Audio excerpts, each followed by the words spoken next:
Tehillim 12.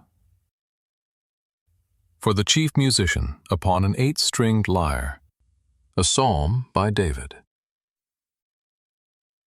Help, Yahuwah, for the righteous man ceases, for the faithful fail from among the children of men. Everyone lies to his neighbor. They speak with flattering lips and with a double heart. May Yahuwah cut off all flattering lips and the tongue that boasts, who have said, "With our tongue we will prevail, our lips are our own. Who is Lord over us?"